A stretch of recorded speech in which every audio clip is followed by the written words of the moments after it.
G'day guys, Andy Udding here. Just wanted to talk about the session plans. We've got session 1 and 2 already written for this year's QBA, so I just wanted to touch on a couple of things that are going to be important for some of those sessions. Once you get your session plan, it should be attached with this email. Once you print it out both sides, and you can basically fold it in half and have it in your back pocket when you're actually out there on the field. That'll help you run through the session. You'll notice on the front page there's the session goals or objectives. So they're at the top left of the first page and basically gives you a little outline of what we're trying to achieve on each of the different sections. So, depending on drills and facilities and the number of people and coaches and stuff, if people need to adjust something, you still have a bit of an idea of what we're trying to achieve. Don't matter necessarily how you do it, but if we have to adjust something, you can do it as long as it achieves that objective. So that's the top left. Underneath that, you've got the schedule. It's pretty straightforward, but again, regional coordinators need to make sure that they stick as closely as possible to that schedule. All right, so we need to stay on track as much as possible. We need to make sure that the session wraps up as close to 12 o'clock as we can, but we need to obviously stick to that schedule all the way through, otherwise we're going to miss out on activities that are important. On the right-hand side of that first page, we've got the routines or the references section. That gives you a few more details about each of the different things that we're going to cover in that specific section. It's also got a reference, so we use a number of different resources as part of this program. A large part of it is the level 4 accreditation material, and it'll give you actually a page reference in that. That reference relates to the practical assessment manual, not the big thick coach's manual. So go to the practical assessment manual first, see the particular line items or the things that must be in there, the absolute bare minimum, and then if you need further information on top of that, then you can basically go back to the coach's manual, have a bit of a flick through that, do some more reading and get some more information for it. So that's basically the section on the right hand side, the notes section, or the I think routines and references. On the back there is basically a cheat sheet, so things like the warm-up routine, throwing programs, any of those things will be on that back page. So if you can't remember them off the top of your head, you've got an opportunity to just refer back to a list. So on the actual electronic version that you'll get on your computer, the highlighted ones in blue have a hyperlink to those exercises. So if you don't understand what those exercises are, you can click on it, go to that and see a video of those things. So that's basically the session plan. Like I said, you fold that basically in half and keep it in your back pocket. Works pretty good. You can carry it around with you, write notes if you have to. A couple of things about the first sessions that we need to be conscious of, or certainly a couple of these things about all of our sessions. A couple of key concepts. We need to make sure that there's as much activity for the guys as possible. All right, so we want to make sure our explanations are pretty brief. We give them a quick demonstration and then they get out there and have an opportunity to practice it as much as possible. So we, like I said, maximize the amount of activity that they get from the drills.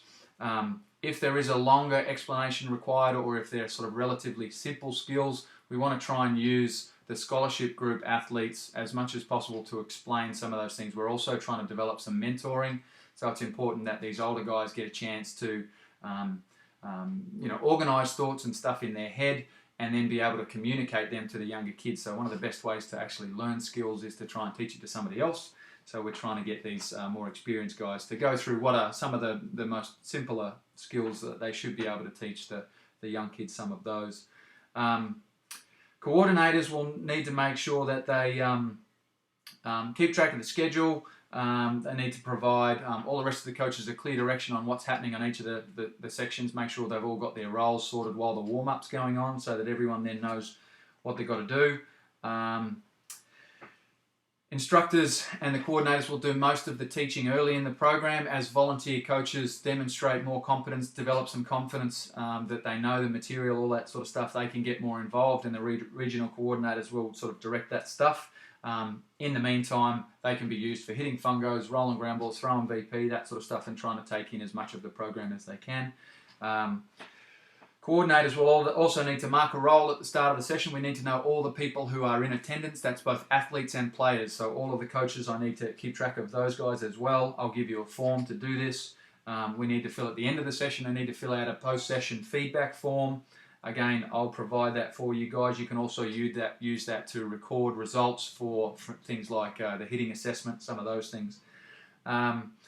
The session recap, so at the end we want to make sure that the coaches just get together and talk about the session. If there's specific things about individuals that we need to record on the post-session feedback form, all the coaches can contribute to that sort of stuff. If someone's been a bit sore or had an injury or something like that, we need to make sure we document those things as well.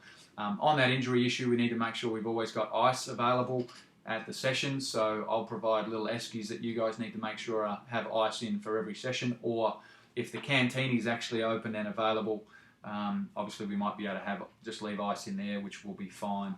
A couple of differences from the program from this year to last year.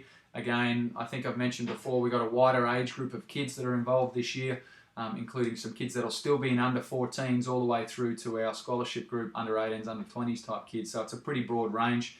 So the coaches need to keep in mind at any time that a particular drill or session potentially puts some of those young kids at risk, we need to separate those two groups. So we'll tend to break them into a junior group and a senior group. The older guys obviously in that senior group, and the younger, less experienced guys in that junior group. They don't necessarily have to be specifically by age group, probably more confidence level, and hopefully within the first couple of weeks you can work that out, who they are. With the throwing program this year, we'll have a slightly different program for the senior group and the junior group. The junior guys will do the throwing programs that we did last year. The older guys are going to do the JAGA throwing program. I've also provided some resources for that you guys will need to get your head around just to familiarise yourself with some of the terminology. I've noticed on our session plans we don't actually have much information about that on that, but they will be in it. When they actually go to their throwing program, they will spend 5 to 10 minutes doing a quick little band routine first before they go out there and throw. But make sure that you guys are across that, you know the exercises that are required in the band routine, and you understand the process and the terminology that's used in the throwing program.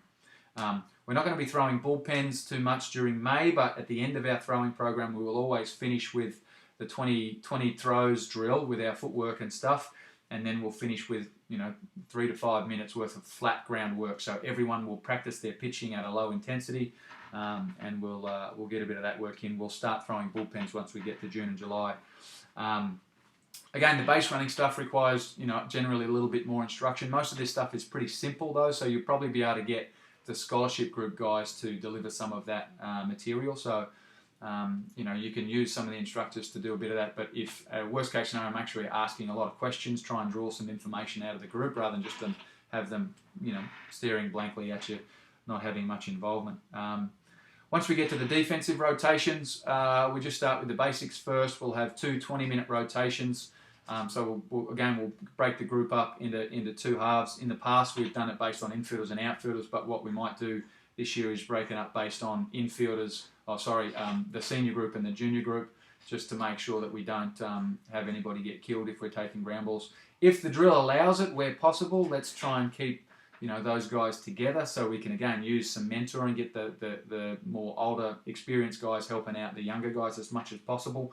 You can pair them up that way so that the old kid has to teach the younger kid, if you like. But we just need to make sure that the drill doesn't put those young kids in a position to get hurt based on the difference in ability level. If there is an issue there, we need to separate and take the young group out the back to the backfield or something like that, or hit them in the cages and then rotate around some way to look after those guys. So again, we'll have infielders or ground balls, fly balls and catches for that first defensive rotation. Once we get the 20-minute group, then the catchers can fall back into whatever their next preferred position is. So we'll only run the 1 catching rotation, then infield, outfield, and then flip-flop. In the hitting drill, again, we'll just do 1-hand drill and target tee. So again, the emphasis here is just creating angle and rotation of the ball off the tee. The flight of the ball off the bat will give you feedback about their swing. We're trying not to get too mechanical. So not a lot of instruction with regards to the technique of the movement, but we do need to emphasize, make sure they go back before they go forward. So load, and then we're releasing the barrel through the contact zone. And all that means is trying to make sure we're accelerating the head through that contact zone. With the 1-hand drill, we need to really emphasize no tension. If they work too hard during that drill, if there's too much effort, it's going to be really hard to control the bat angle and make contact in a way that creates angle and rotation. So we need to make sure that we encourage them to go really nice and easy, not worrying about hitting it hard, just meeting the ball in a way that's going to create the angle and rotation that we want. Once we then go to two-hand drill, it'll be much easier to control the barrel. So generally I would have them line up in a straight line across from basically dugout to dugout, but depending on the field setup, you want to make sure you have them hitting from the dirt rather than the grass, because clubs don't like it when you dig up big holes in the dirt. If they've got rubber mats or something, make sure you put the mats out so they hit from the mats, but if not, have them hit from the dirt area around home plate and then potentially up both baselines, first and third base. They can hit from those areas, at least for the first couple of weeks while we're just hitting the centre field. It shouldn't be an issue for those guys when we're just hitting the ball straight to centre field. So again, try and give them rounds of 10, and we're going to encourage them this year to try and keep track of how many times they have success out of those rounds of 10. So again, just maybe give them a couple of rounds to practice, but then talk to them about each round of 10, counting how many out of 10 they have success, that they achieve a line drive to centre field towards their target, and help them adjust to try and increase the chances of them having success in that. Don't necessarily give them all the answers straight away, but try and lead them to that discovery on their own. At the end of the hitting session, we need to talk to them about their homework task, which is going to be to go away, practice that drill on their own, hitting balls on a line towards the target in centre field and assessing themselves how many times out of 10 they can hit their target. So we will make sure that they hopefully get a bit of practice at that. And then they finish the session with a basic conditioning program. So the conditioning program for this session is just a prehab routine. Again, on your session plan, the blue highlighted ones, when you actually see that, if you haven't seen those exercises before, the blue highlighted ones, there's a hyperlink to those exercises. So have a look at those so you know what those exercises are. And then obviously we wrap up and finish. At the end, the coaches need to make sure, the regional coordinators need to make sure that that we talk to the group about their homework tasks. So their homework task for this week is to make sure that they play catch just in the same throwing program that they did at the session. They're going to do that at home twice during the week on their own. If they haven't already been throwing, that's what they're going to do. Everyone needs to play catch hopefully 3 days a week. So the one session with us and the 2 sessions at home. Plus, if possible, we want them to try and practice that target tee drill at home if they can, so that next week when they come back for session 2 and we actually assess them on their ability to do that, hopefully they've improved. And as I said, to finish the session, coaches need to make sure that they everything is cleaned up, fields are raked, left in good condition, no rubbish, no junk around, and make sure that we have a quick discussion about the group, recap of the session. We can talk about some of the coaching stuff that was discussed within that session, and we can also just make any notes on that post-session feedback form. And that's basically about it. So it's pretty straightforward. There's lots of guys that were involved last time, so if you guys are not completely sure on what's going on, just make sure you talk to the guys who were involved in the past. Worst case scenario, just make sure we have a good training session. Some of the details we can work out later on, but just make sure the guys have plenty of activity, plenty of stuff to do. We've got hopefully plenty of coaches around to help contribute to that. So if and when you see guys kind of stand around not doing enough activity, that sort of stuff, grab one of these other coaches to come in and adjust the training environment so that they maximise the time that they spend doing activity. So anyway, that's all for me for today. Thank you for that. If you have any questions, by all means, phone call, chuck me an email, whatever you like. Happy to chat about it. Otherwise, good luck on the weekend, and we'll touch base next week. Thanks. Oh yeah, one last thing I just forgot to say, make sure that regional coordinators that you hand out session plan number 2 so that all the coaches can go back and check the references, do a little bit of research, do their reading so that everyone comes back knowing what it is that they've got to present for next week's session. So we need to make sure that happens at the end too. So thanks guys, see you soon.